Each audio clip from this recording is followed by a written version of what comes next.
cette double capacité du leader, à la fois d'être un intellectuel, un chercheur, et à la fois un animateur, un chef de guerre, etc., un organisateur, est absolument nécessaire.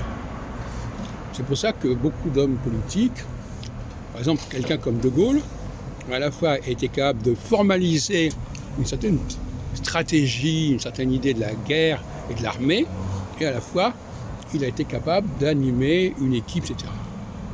S'il n'a pas cette double casquette, il n'est pas à la hauteur de la situation.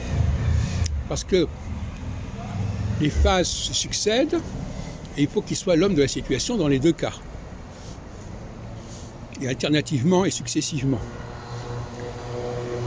Donc, il ne s'agit pas de poser des questions un peu n'importe où, comment vous allez faire au niveau ceci, au niveau cela. Cela dit, reconnaissons que Zemmour, quand il répond à ces questions, même si ce sont des questions qui sont un petit peu dispersées, il montre une certaine intelligence. Et par ailleurs, parce qu'il a fait des bouquins, etc., donc quelque part, il se montre comme un leader équinoxial.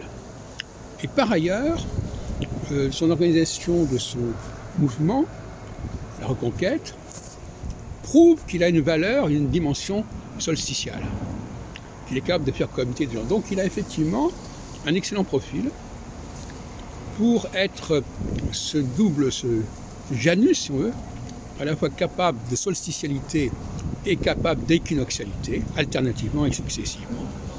Et ces interviews, ces rencontres, ces questions sont là pour mettre en valeur ces qualités-là. C'est-à-dire, autrement dit, les questions posées ne sont pas des fins en soi, mais ce sont des moyens. On pose des questions à quelqu'un, à un leader, pour voir comment il maîtrise intellectuellement la situation.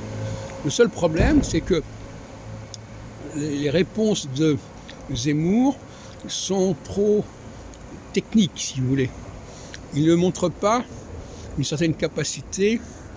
Probablement, il ne fait pas d'effort pour distinguer la droite de la gauche. Donc, il n'a pas une capacité conceptuelle très, très développée. C'est un petit peu ce qui fait problème.